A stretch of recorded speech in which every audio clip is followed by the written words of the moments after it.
Hello हे मंडळी, नमस्कार. स्वागत आहे तुमचं पुन्हा एकदा मिस्कर यूट्यूब चॅनलवरती. तर आज मी तुमच्यासोबत माझा संपूर्ण जो आहे इव्हनिंगचा रुटीन शेअर करणार आहे. म्हणजे संध्याकाळी 4 ते 8 वाजेपर्यंतचा माझा संपूर्ण रुटीन मी तुमच्यासोबत शेअर करणार आहे. तर मी प्रेफर करते की गरम खूप होतं, तर आयुष 3:30ला येतो घरी, आम्ही 3:45पर्यंत. तर मी या दोघांना कपडे चेंज वगैरे करून मी झोपवते, कारण की थोडंफार झोपले ना तर यांची चिडचिड पण कमी होते. आणि जेवून घेतो तो येऊन आणि झोपून जातो, किंवा जेवलेला असतो तर मग तो डायरेक्ट झोपून जातो. तर तो उठतो, इथे तो मला सांगतो तो सबस्क्राईब करा माझ्या मम्माचं चॅनल, तर नक्की सबस्क्राईब करा.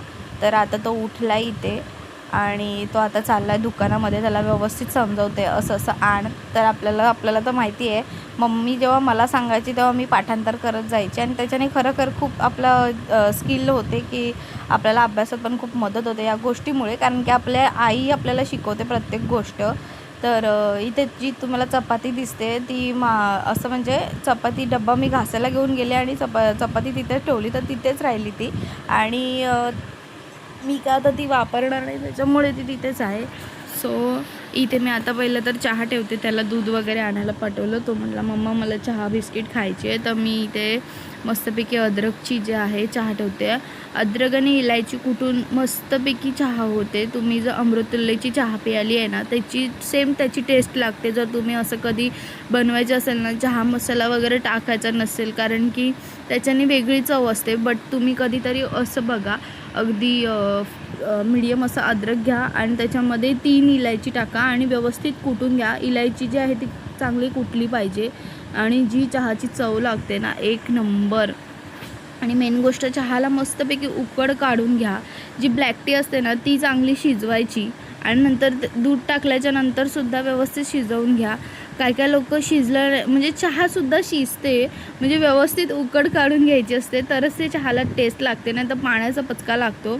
तर इथे मी आता दिवाबत्ती करून घेते त्याचबरोबर ती, कारण की वेळ झालेला आहे. म्हटलं चला संध्याकाळ होत आहे, तर चला लागोपाठ राहतं, पण ते मी दिवाबत्ती करून घेते. माझं असंच असतं, सकाळीसुद्धा उठले ना निर्ण्यापोटी, म्हणजे काही खाणार नाही पिणार नाही, त्याच वेळेला मी दिवाबत्ती करून घेते फ्रेश होऊन आधी. तर इथेसुद्धा मी फ्रेश होऊन लगेच पहिलं आधी सकाळ माझं तसंच रुटीन आहे. काहीही प्यायच्या आधी मी देवाची दिवाबत्ती करून घेते, कारण की खाऊन पिऊन आधी पोटोबा मग विठोबा असं करता येत नाही. तर त्याच्यामुळे पहिला आधी देवपूजा करून घ्यायची, नंतर मग जे आहे ते आपण खायला प्यायला सुरुवात करू शकतो. असं माझं आहे. तुमचं आहे का नक्की सांगा. मला असं म्हणजे खूप छान वाटतं की असं व्यवस्थित करून घेतलं तर मी धूप लावते घरामध्ये. एक पॉझिटिव्हिटी येते धूपने. जर तुम्ही बघाल घरामध्ये अगरबत्ती लावत असाल ना, त्या जागी धूप लावा, कारण की आपण जेव्हा एखाद्या पूजेला जातो ना, तेव्हा तुम्ही बघा, म्हणजे आपल्या इथे एखादी पूजा असली तेव्हा आजूबाजूला जो धूप किंवा धूर होतो ना, त्या यज्ञेमुळे ते खूप पॉझिटिव्ह फील होतो. सो मी म्हणूनच हा 20 रुपयाचा येतो लक्ष्मी धूप, तो मी आणते. तर इथे मी आता घरामध्ये दिवाबत्ती केलेली आहे, आणि त्याचबरोबर आता मी बाहेरसुद्धा एक दिवा लावते. तर तुम्ही किती जण असे घराच्या बाहेर असे दिवे लावतात? कारण की आता माझी मम्मी मला बोलते की घराच्या बाहेर दिवा लावायचा, खूप छान असतं संध्याकाळचं. त्याच्यामुळे मी आता प्रेफर करते की दिवा हा रोज बाहेर लावते मी. आणि हो, मी दिव्यामध्ये तेल हे मी जे जेवणाला वापरते तेच वापरते. नॉनव्हेजसाठी आपण हात बुडवून नॉनव्हेजचं तेल वापरत नाही. एक बॉटल असते, प्रेफर करतो आपण तिला व्यवस्थित साफसुथरं करून ठेवतो त्याच्यामुळे. तर इथे मी शेव आणि चहाचा नाश्ता घेतला. आम्ही दोघांनी चहा बिस्किट वगैरे करून घेतली. मग त्याच्यानंतर चालू झालं माझं स्वयंपाकाला, कारण की आयुषची एक्झाम चालू आहे. तर मी म्हटलं पटापट करून घेते. आता तर माझा जो शेड्यूल जो आहे तोच चालला आहे. ह्याची मस्ती चालते नुसती. कॅमेराकडे येऊन माझ्या मम्माचं चॅनल सबस्क्राईब करा, लाईक करा, शेअर करा, नाही तर बुक्का मारणार, मी असं करणार, त्याची दादागिरीच चालू असते. तर मी त्याला पळवलं तिथून. तो गेला रागामध्ये, परत येईल तोही थोड्याच वेळामध्ये. तो काय माझ्याशिवाय राहत नाही कुठे असा. तर इथे मी आता मुगाची डाळ करते शेंगा टाकून. तर ज्याने कोणी नसेल केली, किंवा ज्यांना कोणा माहिती नाही की ह्या शेंगा टाकून डाळ कशी करतात, तर त्यांनी नक्की हा व्हिडिओ बघा. रेसिपी दाखवली आहे मी ह्याच्यामध्ये, तर व्हिडिओ नक्की बघा, तुम्हाला समजेल. आणि खूप अप्रतिम लागते, म्हणजे आरोग्यासाठी देखील खूप पौष्टिक असते ही डाळ मुलांच्या आणि आपल्यासुद्धा. आणि डाळ आणि शेंगा दोन्ही मुगाची डाळ म्हटली ना तर खूप हेल्दी असते आणि या शेंगासुद्धा खूप हेल्दी आहेत. आणि अशा मस्त भरलेल्या शेंगा आणायच्या. सुक्या शेंगा आणल्या ना तर काही फायद्याच्या होत नाही. मला अगदी अशा शेंगा दिसल्या ना मी फटदिशी उचलून आणते त्यांना आणि प्रेफर करते की ताजं ताजं बनवू त्यांना. असं आज आणलं आणि उद्या सकाळी बनवणार असं नाही आहे माझं. मी ज्या आणलं ना त्या दिवशी त्याच वेळेला मी बनवणार ती गोष्ट. कारण की ताजं खाणं खूप वेगळी फिलिंग देतं आणि मग ते नंतर खाणं खूप वेगळं असतं. हा मला मदत करतो आहे. अशी तुमच्या घरामध्ये अशी कित्येक मुलं आहेत जी तुम्हाला मदत करतात आणि मदतच्या नावाखाली खूप बडबड बडबड चालू असते त्यांची. तर ह्याचं तेच चालू होतं, मम्मा हे मम्मा ते. त्याचं ऐकत होती, तुमच्याशी बोलत होती, पण आता व्हॉइस ओव्हर करते कारण की त्याची खूपच बडबड चालू होती. म्हणून मी माझी बडबड आता तुम्हाला ऐकवते. तर ह्या शेंगा ज्या आहेत ते मी खाली हायवेवरून आणल्या आयुषला शाळेतून आणताना. त्याच्यानंतर आम्ही आता रोज आयुषला शाळेतून आणताना 3-3:30ला त्याची शाळा सुटते. मग खूप ऊन असतं. एवढ्या उन्हामध्ये मुलांना असंच आणायला मला बरं वाटत नाही. सो मी काय करते, मस्तपैकी ऊसाचा रस पाजते आणि आणते. तर इथे बघा तुम्ही, मी मस्तपैकी कांदा, टोमॅटो, मिरची, कढीपत्ता घेतलेला आहे. ज्यांना कोणाला रेडमध्ये हवी ते लोकं रेडमध्ये करू शकतात. येल्लोमध्ये हवी तर येल्लोमध्ये करू शकतात. तर मी येल्लोमध्येच करते. मस्त लागते, खूप छान लागते. तुम्ही एकदा नक्की करून बघा. तर हा आला बाहेर गेलेला हा आईकडे, म्हणून मी त्याला ओरडते की असं सारखा येऊ जाऊ नको करूस ना तू. तर इथे मी मस्तपैकी कढई तापवून घेतली. कढईमध्ये तेल टाकलं. त्याच्यानंतर राई, जिरा वगैरे टाकेल. तुम्ही हे बघू शकता मी ऑनलाईन मागवलेलं. खूपच सोयीचं पडतं हे. आपण म्हणतो काय हे भांडी बिंडी, पण अक्षरशः ते 6-7 डब्बे होण्यापेक्षा असं एकत्र 6 खाणे म्हणजे 4-5 खाणे तर सो बेटर पडतं मला ते. राई, जिरा, लाल तिखट, हळद हे 4 गोष्टी त्या एकत्र राहतात. त्याच्यामुळे मला काही अगदी 4 डब्यांना हात लावायला लागत नाही. एकच डब्यामध्ये सर्व मिळून जातं. तर खूपच सोयीस्कर आहे. जर तुम्हाला हे हवं असलं तर तुम्ही मिशोवरून घेऊ शकता. मी मिशोवरूनच घेतलं आहे. तुम्ही देखील मागवू शकता. तर इथे मी कांदा वगैरे टाकून मस्त परतवून घेतलं आहे. कांद्याचा रंग चेंज होईल इथपर्यंत मी त्याला मस्त शिजू देते. नंतर हळद, मीठ, मिरची आणि टोमॅटो घालून मग नंतर मस्तपैकी शिजवून घेते. मी बिलकुल घाई करत नाही जेवण बनवताना. लगबग करत नाही. शिजतं नाही शिजतं, अर्धं कच्चं पक्कं मला आवडत नाही. मी व्यवस्थित शिजवणार. म्हणजे आता गॅसची कमतरता आहे म्हणून अगदी असंच काही बनवून खायला घालायचं असं नसतं. तर म्हणून मी मस्तपैकी शिजवलेलं आहे. बघूच शकता तुम्ही. मग त्याच्यानंतरला मग आपण जे डाळ, शेंगा आणि बटाटा टाकण्याचं कारण असं की माझ्या आहोंना बटाटा खूप आवडतो. त्याच्यामुळे आणि मुगाच्या डाळमध्ये शेंगा टाकून बटाटा त्यांना खूप जास्त आवडतो. म्हणून मी तसंच बनवलं जसं त्याला खूप आवडतं. तर इथे आता आपल्याला 10-15 मिनटं लागेल हे शिजायला. तर माझ्याकडे सध्या तरी कुकर नाही आहे, त्याच्यामुळे मी असं शिजवते. आणि खरं सांगते खूप गॅस जातो ह्याच्यामध्ये. जर कुकर असली ना आपलं पटपट झटपट काम होतं. कारण की जिथे 20 आणि 25 मिनटं अगदी प्रॉपर शिजायला लागतात ना, तिथे अगदी 10 मिनटामध्ये आपलं कुकरमध्ये 2-3 शिट्ट्यामध्ये शिजून होतं. त्यानंतर मी म्हटलं काय करू, तर आता चला म्हटलं भाकरी बनवते. चपाती बनवली तर ह्या मुलांचं अजून खायचं कंटाळा असतो त्यांचं. गरमीमध्ये मुलांना फारसं जेवण जात नाही, मुलांना काय आपल्यालासुद्धा जात नाही. मग त्याच्यामुळे मी म्हटलं की चला आता भाकरी बनवते. आयुषला विचारलं, अरे बापरे माझी ताकद गेली आयुष. तो बोलतो जोर लाव मम्मा जोर लाव. तर असं कॉमेडी करत करत बोलत बोलत आम्ही जे आहे ते जेवणाला सुरुवात केलेली बनवायला. तरी पण ह्याची बघा किती दगदग मध्ये चालू असतं. तो ओरडा खायला शांत बसणार, परत त्याचं चालू होणार. हे मुलांचं असतंच आपल्या. तर इथे मी मस्तपैकी भाकरीचं पीठ, मी तांदूळ देखील दळून आणलेले ह्या वेळेला. कारण की भाकऱ्या खायला खूप जास्त आवडतात माझ्या घरामध्ये. तर जेव्हा पण कटरेला विचारलं ना काय खाणार, तर भाकरी खाणार ना. भाकरीचं नाव सांगताच आणि तो नाही म्हणतच नाही. आणि आयुष देखील तसाच आहे.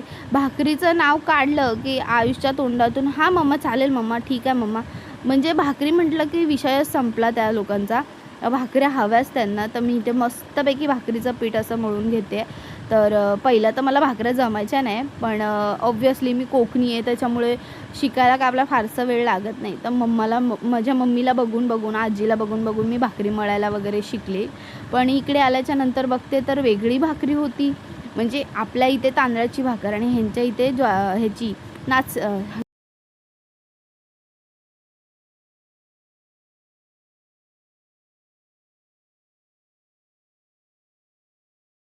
आणि यांच्या इथे माझ्या सासरी ज्वारीची भाकरी असते, पण आपल्या इथल्या भाकऱ्या म्हटलं तर छोट्या छोट्या असतात, पण यांच्या इथल्या भाकऱ्या खूप मोठ्या असतात. त्याच्यामुळे मी सुद्धा आता माझ्या सासूने शिकवलेलं सर्व, तर मला पण आता मोठ्या मोठ्या भाकऱ्या जमतात, त्या ज्वारीच्या पण आणि तांदळाच्या पण. आता मी तांदळाच्या सुद्धा खूप मोठ्या मोठ्या भाकऱ्या करते, कारण की आमच्या इथे मोठी भाकरी म्हटलं ना तर एक भाकरी म्हणजे 2 भाकऱ्याच्या साईजची असते. त्याच्यामुळे मला एवढंच जमतं, एवढ्या मोठ्या मोठ्या करायला जमतात भाकऱ्या. तर पहिलं तर मला काहीच ह्या भाकऱ्या जमायच्या नाही. चपात्या खूप अप्रतिम जमतात मला, पण या भाकऱ्या नाही. चपात्यांमध्ये सुद्धा कसं होतं, माझ्या तिकडे सिंगल ह्याची चपाती खायचे आणि इथे जे आहे ती रुमालाची घडीसारखी असते ना, ती चपाती खातात. तर तीसुद्धा मला शिकायला टाईम लागलेला होता. व्यवस्थित बॉर्डर पातळ, त्याच्यानंतर ती फुगली पाहिजे, आतमध्ये लेयर्स आल्या पाहिजेत. सो एवढं सर्व शिकायला खूप वेळ लागतं. आणि मी एक बघायला गेलं तर कोकणी मुलगी आणि खानदेशी सून, त्याच्यामुळे माझा खूप जमीन आणि आसमानचा फरक झाला होता. आपल्या कोकणामध्ये वाटपाचं वगैरे आणि इथे कसं जास्त करून वाटप वापरलं जात नाही. तुम्ही नॉनव्हेजमध्ये म्हटलं ना तरी पण एवढं फारसं खोबऱ्याचा यूज केला जात नाही. इथे मसाला वगैरे वापरतात, खडा मसाला, त्याच्यानंतर शेंगदाण्याचं कूट वगैरे आणि मिरचीचा ठेचा बिचा, हे सर्व जास्त आहे खानदेशी साईडला. त्याच्यानंतर बट्ट्या वगैरे हे सर्व इकडे खूप जास्त आहे. आपल्या इथे कडधान्याचं, त्याच्यानंतर नॉनव्हेज वगैरे असलं तरीसुद्धा आपण नॉर्मल वाटप वगैरे टाकून पटापट जेवण बनवतो. पण इथे खूपच वेगळं आहे, कारण की माझं खूप खूप डिफरंट झालेलं जेवणामध्ये जेव्हा मी इकडे आलेले. त्याच्यामुळे माझ्या पोटालासुद्धा ॲडजस्ट व्हायला खूप वेळ लागलेला इथे. पण हळूहळू करून मला सर्व जमलं आणि माझी लहानपणापासून सवय आहे सर्व गोष्टी शिकून घ्यायची आणि आवडसुद्धा आहे. तर त्याच्यामुळेच मी 20 वर्षाची होते तेव्हा माझं लग्न झालं आहे. पण मी एक गोष्ट अगदी आवडीने शिकली. म्हणजे जसं मी माझ्या मम्मीला बघून शिकले, तसंच मी माझ्या सासूला बघून शिकली की कसं बनवतायत, काय करतायत, किती पाणी टाकतायत. कारण की एक गोष्ट आपल्याला बघावीच लागते आणि आपल्याला शिकावी लागते. आपल्याला कोणी हात धरून शिकवत नाही. मम्मीने शिकवलेलं हात धरून, कारण की तेव्हा खूप लहान होते आणि लग्न झालं तेव्हा मोठे होते, त्याच्यामुळे हात धरून शिकवण्याचा सवालच येत नाही. पण आपल्याला व्यवस्थित बघावं लागतं की किती काय वापरतात. पण त्यांनी देखील मला तेवढं सपोर्ट केला, समजून घेतलं की बाबा जेव्हा पण वाकडं तिकडं काय झालं आहे, खाऊन घेतले त्यांनी की बाबा आज ना उद्या हिला जमेल. आणि मी जमवून घेतलं आहे, कारण की हो, आत्तातल्या कितलीतल्या बायका असतील की त्यांना अजून भाकऱ्या देखील जमत नाहीत. पण मी अगदी वयाच्या 22-23 वर्षापर्यंत मला सर्व परफेक्टली प्रत्येक प्रकारचं जेवण वगैरे यायला लागलं. पुरणपोळी म्हणा, आता खानदेशमध्ये म्हटलं ना तर पुरणपोळीचं जेवण म्हटलं तर खूप जास्त असतं. म्हणजे पुरणपोळी, आमरस, त्याच्यानंतर कुरडया, ती एक प्रकारची आमटी असते ती, म्हणजे ती डाळच्या जे पाणी असतं त्याच्यातून बनवतात. रशी म्हणतात त्याला, येस, रशी असते, भात, त्याच्यानंतर भज्या असतात, कांदा भज्या असतात. सो खूप काही असतं जर पुरणपोळीचं जेवण म्हटलं तर ते सुद्धा मी पूर्ण स्वयंपाक केलेला आहे आणि जमतो मला तो करायला. आणि मला त्याचं खूप असं हे वाटतं की अरे वा, करून खरंच मला येतं करता. स्वतःलासुद्धा प्राऊड होतं, कारण की येस, आपण जर कुठली गोष्ट हातात घेतली ना करायला तर आपल्याला जमतं. तर पहिलं तर माझ्या या भाकऱ्या फुगायच्या नाही. मी असं म्हणायची अरे काय आहे यार, एक भाकरी फुगत नाही. पण मी जमवलं ना तर सर्व जमतं, नाही जमत असं काहीच नाही आहे. बघू शकता तुम्ही माझी भाकरी किती टम्म फुगले. मी एवढी खुश झाली ना भाकरी फुगले तर कारण की खरंच खूप प्राऊड फील होतं. असं तुम्ही म्हणत असाल काय घरच्या घरी कायनू बायनू करत असते आणि हे करत राहते. पण जर तुम्ही घरच्या घरी राहून काहीतरी वेगळं करायचं तुमच्यासाठी डिसिजन घेतलं ना तर तुम्ही करू शकता. तर इथे माझं भाकऱ्या आणि हे बनवून झालं आहे. तर मी ह्यांना फोन केला, तर ह्यांना विचारलं की तुम्ही भात खाणार का. तर हे पहिला तर नाही म्हटले. मी बोलली ठीक आहे, खरं सांगा. तर हे म्हटलं की हां ठीक आहे चालेल, मी थोडंफार खाणार. मी म्हटलं मला माहिती आहे हा माणूस काय आहे, तर म्हणून म्हटलं चला थोडंसं भात आपण टाकूनच घेऊया. मी म्हटलं नॉर्मल राईस नाही, जिरा राईस करूया आपण, म्हणजे थोडंफार टेस्टी लागतं आणि जातंसुद्धा पटापट. तर मी असं जेवण बनवताना एवढं पटापट करते ना की म्हणजे असं थोडाफार जास्त वेळ वगैरे लावत नाही. मी अगदी पटापट करून घेते, कारण की मला असं जास्त वेळ लागला ना मला आवडत नाही. म्हणजे एक काम करते ना, तर एका वेळेला एकच काम करते मी, दुसरं काम करायला घेणार नाही हातामध्ये. एकच काम करणार मी, ते किती काही झालं तरी पण. कारण की दुसरं काम करायला घेऊन फायदा काय आहे, जर ते काम तिथेच टांगतं राहिलं तर. अशा भरपूर साऱ्या अशा बायका असतात की असं एक काम करायला घेतात, जेवण बनवायला घेतात आणि दुसरं करायला घेणार, ती दुसरी गोष्ट करायला घेतात आणि तिसरं करायला जातात. मग त्याच्यामुळे होतं काय, मेन काम राहतं बाजूला आणि 2 काम आपण करायला जातो ते सुद्धा धडाचे होत नाहीत. मग त्याच्यासाठी आपण आपलं काम जे फर्स्ट हातामध्ये घेतलं आहे ते अगदी आपल्याला व्यवस्थितरित्या पार पाडून नंतर आपण सेकंड कामाला लागलं पाहिजे. तर इथे मी मस्तपैकी तेल टाकलं आहे, जिरा टाकला आहे, एक 2 लवंग टाकते, खूप छान टेस्ट येते.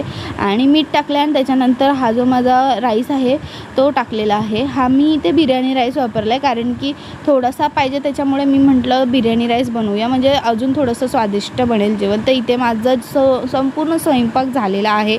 तुम्ही बघू शकता आता मला स्वयंपाक करायची काही गरज नाही आहे. आणि हा माझ्या मागे मागे फिरतो, मागे मागे नुसता. तर ह्याला मोबाईल दिला आहे, पण ह्याच्या मोबाईलमध्ये मी नेट, माझं सिम कार्ड नाही आहे, काय नाही आहे, त्याच्यामुळे नेट नाही आहे ह्याच्या मोबाईलला. मी जर हॉटस्पॉट चालू केला तरच याचा फायदा आहे, अदरवाईज काहीच नाही. तर मी इथे किचन वगैरे क्लीन करून घेतलं. त्याच्यानंतर ह्याला बोली वरती बस आयुष. मग मी झाडू वगैरे वाळून घेतला, कारण की ह्याच्या आधी पण तुम्हाला सांगितलं मी, माझं घर अगदी मी क्लीन करून ठेवलेलं असतं. मला असं अस्वच्छता आवडत नाही, तर स्वच्छ करून ठेवते. पण ही मुलं आहेत ना माझी 2, ती कितीही देखील स्वच्छ ठेवलं ना तरी ह्यांना आवड आहे की नाही मी घाण करणारच तिथे. ह्या दोघांचं चालू असतं कायनू बायनू काढणं, हे काढणं ते काढणं, पण मी काही लक्ष देत नाही. तर इथे माझी बाजूवाली आलेली, ती माझ्याशी बोलत होती थोडंफार, तर तिच्याशी बोलून घेतलं.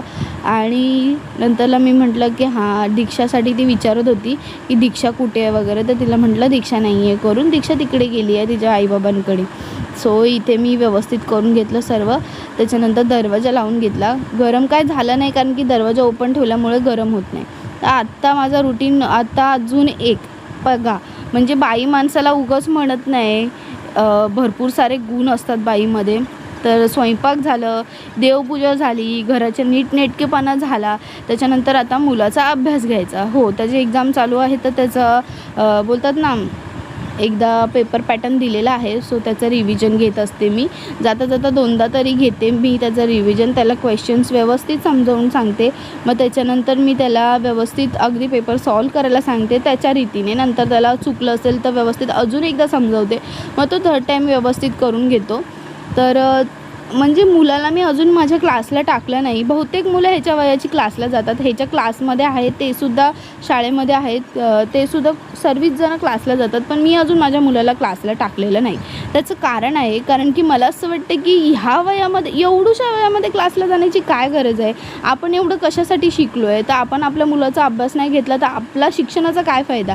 तर आपलं ज्ञान आपण जोपासलं नाही तर काय फायदा. आपण बोलतो ना, आपल्याला शिकवलंसुद्धा असतं, ज्ञान दिल्याने वाढतं. तर ते ज्ञान काय डोक्यामध्ये भरून ठेवायचं आहे का नुसतं. एवढं शिकलेलं आहे तर त्याचा उपयोग करून घ्यायचा. भले आपल्यासाठी कठीण आहे, आपल्या मुलाला शिकवणं, स्वतःच्या मुलाला शिकवणं खूप जास्त कठीण असतं. दुसऱ्याच्या मुलाला शिकवणं आपण त्याला रागावून ओरडून शिकवू शकतो, पण आपल्या मुलाला हँडल करणं खूपच जास्त कठीण असतं, कारण की त्याचे खूप नखरे चालत असतात आपल्यासमोर. ह्याला पण म्हणायला गेलं ना, तर अभ्यासाला बसवली की ह्याला शी होणार, सू होणार, तहान लागणार, भूक लागणार, झोप येणार, सर्व काही एकत्र होतं. तर होतं काय नाही, लहान मुलं आहेत, अभ्यासाचा फारसा कंटाळा येतोच.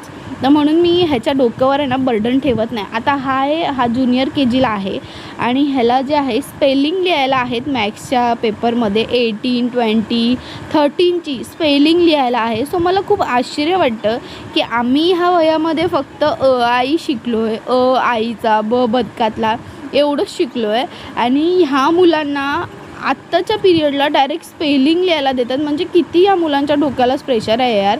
म्हणजे एवढं बापरे, मी म्हटलं काय कसं होईल यार ह्या लोकांचं. एवढ्यातच एवढं बोलतात ना जोर टाकला आहे अभ्यासाला. तर मी याला बोलत असते की बघ म्हटलं मराठी मीडियममध्ये टाक, नाही तर कारण की कसं एक आपल्या लँग्वेजमध्ये मुलगा शिकला ना त्याला खूप काही असं शिकायलासुद्धा भेटतं आणि खूप काही तो ऑब्झर्व देखील करतो गोष्टी ऑटोमॅटिकली. आता इथे ज्या शाळेमध्ये आहे ना त्याच्यात देखील तो शिकतो आहे, पण बोलतात ना तेवढं असं मी त्याच्यामध्ये हे बघत नाही. अभ्यासाबद्दल आवड बघत नाही. मला आहे ना मुलं आवडीने अभ्यास केलेली खूप आवडतात. जबरदस्ती मारून पिटून त्याला अभ्यासाला बसवणं मला आवडत नाही. तर त्याच्यामुळे तो लहान होता तेव्हा तो खूप असं मला अभ्यास करायचं आहे वगैरे असं संध्याकाळच्या टायमाला असा अभ्यास करायला बसायचा. पण हा इयरला त्याला काय झालं काय माहिती, अभ्यास बिलकुल करायला मागत नाही. तर मी इथे तुम्हाला दाखवते त्याला कसं पेपर पॅटर्न दिला आहे वगैरे. जसं त्याचं शाळेमध्ये पाठवतात तसं मी त्याला पेपर पॅटर्न समजावून वगैरे मग त्याला दिलं आहे मी. आणि इथे बघा, इथे एका साईडला भात होतो आहे माझा. तर हे भात होतं एका साईडला आणि माझी चहा होते इथे. तर तुमच्यापैकी असे किती जण आहेत जिला चहा खूप खूप खूप प्रमाणामध्ये आवडते. मला तर खूप जास्त आवडते, कारण की मी एक चहा लवर आहे. मला गरमी असू दे, थंडी असू दे, उन्हाळा असू दे, पावसाळा असू दे, काहीही असू दे, पण मला चहा म्हणजे पाहिजे. आता माझा नवरा देखील मला बोलतो की काय एवढ्या गरमीमध्ये तू चहा पिते गं. तर आहे एक असं की चहा पिल्यावर एक डोक्यातलं माझं टेन्शन ताण काही असू देत कमी होतं. एखाद्याला दारूची लत असते, पण आम्हाला चहाची लत आहे. आणि येस, कोरा असू देत, गोरा असू देत, कसाही चहा असू देत, आम्ही पिणार. तर इथे मी वरती जी आहे खिडकी ओपन ठेवली आहे दरवाजाची, कारण की गरम नको व्हायला, व्हेंटिलेशन थोडंसं जायला पाहिजे घरामध्ये. तसं तर ना खूपच जास्त एक खिडकी आहे ती उंच आहे, त्याच्यामुळे तिथून हवा पास होत नाही. आणि ही जी दरवाजाची विंडो आहे त्याच्यामुळे फक्त घरातली हवा बाहेर जाते, बाहेरची हवा घरात येतच नाही. कारण की आहेच तसं गल्ली खूप छोटी आहे, त्याच्यामुळे घरामध्ये हवा बिलकुलच येत नाही. म्हणून मी थोडंसं व्हेंटिलेशन ठेवायसाठी ती एक विंडो जी आहे ती ओपन ठेवते आणि आपलं काम करत असते. कधीतरी झालं तर सर्वच पॅक करून अगदी दरवाजा खिडकी सर्व बंद करून असते की मी घरामध्ये, कारण की आजूबाजूला एवढा फारसा काही हे नसतो. जेव्हा मुलं खेळत असतात तेव्हा माझी मुलं जातात बाहेर खेळायला, खेळले की घरामध्ये येतात. तर मी इथे तुमच्याशी गप्पा मारून घेतला. मग त्याच्यानंतर इथे ह्याला बघितलं तर ह्याचं खूप सारे प्रश्न बाकी होते, तर ह्याने विचारले. मग ह्याला तसं सांगत गेली मी. तर मग नंतर ह्याला ह्याच्या आईबाबांशी पण बोलून दिलं. मग नंतर म्हटलं चला ह्याचा अभ्यास झाला. मग आम्ही जेवायला बसलो दोघंजणं. कटरीना फोन केला तर म्हटलं मला थोडंसं लेट होईल. तर म्हटलं चला ह्याला लेट होईल तर आपण जेवून घेऊया, कारण की मुलाची उद्या परीक्षा आहे. हा वेळेवर जेवला तर वेळेवर झोपेल आणि वेळेवर उठेल. तर म्हणून ह्याला आता दिला आहे जेवण वाढून. तर हा बघा हा कसा खातो ना. आणि हे पूर्ण असं फिनिश करणार नाही, पण तरीसुद्धा आपलं जसं ताट वाढलं आहे ना तसं त्याला देखील ताट वाढून देते, कारण की हळूहळू सवय लागली पाहिजे. भेटूया आपण नेक्स्ट व्हिडिओमध्ये. तोपर्यंत काळजी घ्या. Take care. Bye bye.